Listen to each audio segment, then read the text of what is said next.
السلام علیکم ورحمۃ اللہ وبرکاتہ نحمد و نصلی علی رسول الکریم اما بعد فاعوذ باللہ من الشیطان الرجیم بسم اللہ الرحمن الرحیم۔ رسول اللہ صلی اللہ علیہ وسلم نے فرمایا، صحیح مسلم کی روایت ہے، الدین النصیحۃ، دین خیر خواہی کا نام ہے۔ صحابہ کرام نے عرض کیا، ہے اللہ کے رسول، لمن ہی یا رسول اللہ، کن لوگوں کے لیے خیر خواہی ہے؟ آپ صلی اللہ علیہ وسلم نے فرمایا، للہ ولی کتابی ولی رسول ہی، اللہ کے لیے خیر خواہی کا نام دین ہے۔ اللہ کے ساتھ خیر خواہی کس اعتبار سے کی جائے؟ اللہ رب العالمین کی اطاعت کی جائے، اللہ رب العالمین کے ساتھ کسی کو شریک نہ کیا جائے، اللہ رب العالمین کے لیے سب سے زیادہ محبت ہماری دلوں کے اندر موجود ہو، اللہ سے بڑھ کر کسی اور شخص کی محبت ہمارے دل کے اندر نہ ہو، یہ اللہ کے ساتھ خیر خواہی ہے۔ ولی کتاب ہی، اور اللہ کی کتاب کے ساتھ خیر خواہی کا نام دین ہے۔ قرآن مجید کے ساتھ محبت کی جائے، اس کی عزت کی جائے، اس کا احترام کیا جائے، اس کو پڑھا جائے اور اس کو سمجھا جائے اور اس مطابق زندگی گزارنا، یہ کتاب اللہ کے ساتھ خیر خواہی ہے۔ لیکن افسوس، آج ہم اپنے بیٹوں کو یونیورسٹیوں کی تعلیم تو دلواتے ہیں، بڑی بڑی ڈگریاں جو ہیں ان کو حاصل کرواتے ہیں، لیکن نہیں پڑھاتے تو قرآن مجید کا ترجمہ نہیں پڑھاتے، نہیں سکھاتے تو اللہ کے رسول کی دعائیں نہیں سکھاتے، حتیٰ کہ نماز جنازے کی دعائیں بھی ہمارے بیٹوں کو نہیں آ رہی ہوتی۔ کتنی افسوس کی بات ہے، ایک شخص جو ہے انگلش تو مکمل جانتا ہے، لیکن نہیں آتا تو قرآن مجید کا ترجمہ نہیں آتا، سورہ فاتحہ کا ترجمہ نہیں آتا، درود ابراہیم کا ترجمہ نہیں آتا۔ کتنی افسوس کی بات ہے۔ ہمیں اپنی اصلاح کرنے کی ضرورت ہے کہ ہم اللہ رب العالمین کی کتاب کے ساتھ خیر خواہی کر رہے ہیں یا نہیں کر رہے۔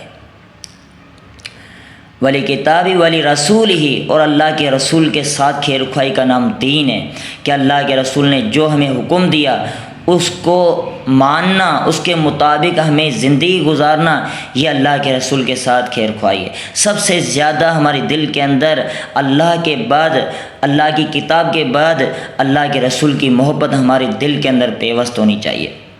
دنیا میں کسی شخص سے اتنی محبت نہ ہو جتنی محبت ہماری دل کے اندر اللہ کے رسول کی ہو۔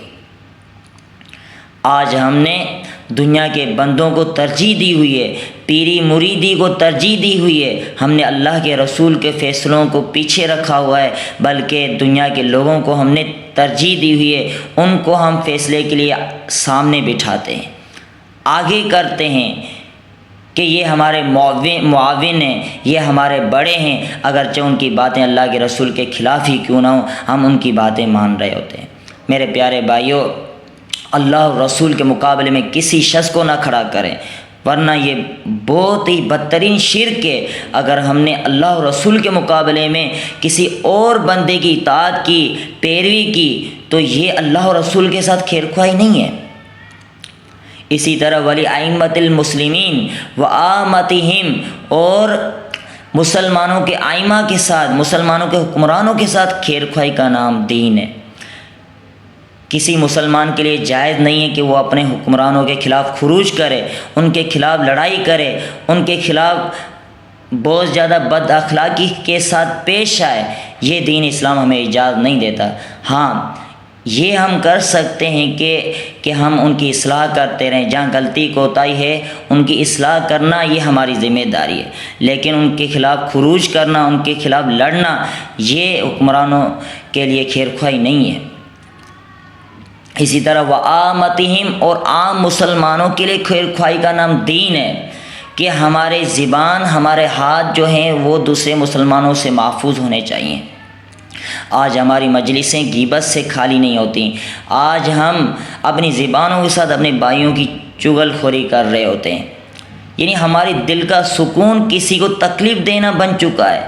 میرے پیارے بھائیوں، اپنی دل کی اصلاح کریں، اپنی زبانوں کی اصلاح کریں، ہر وقت ہر لمحے ہم اپنے بھائیوں کا بھی خیال رکھیں، اللہ کی کتاب کے ساتھ بھی خیر خواہی کرتے رہیں، ہمیشہ ہم قرآن مجید پڑھتے رہیں، اللہ کے رسول کی اطاعت مطابق ہم اپنی زندگی گزارتے رہیں اور اللہ رب العالمین کی نافرمانی نہ کریں۔ یہی حقیقی دین ہے۔ اگر ہم نے ان چیزوں کے مقابلے میں اپنی خواہشوں کی پیروی کی تو میرے پیارے بھائیو ہماری آخرت برباد ہو سکتی ہے۔ ہمیں اپنی آخرت کی فکر کرنی چاہیے، شیطان کے دھوکے میں نہیں رہنا چاہیے۔ السلام علیکم ورحمۃ اللہ وبرکاتہ۔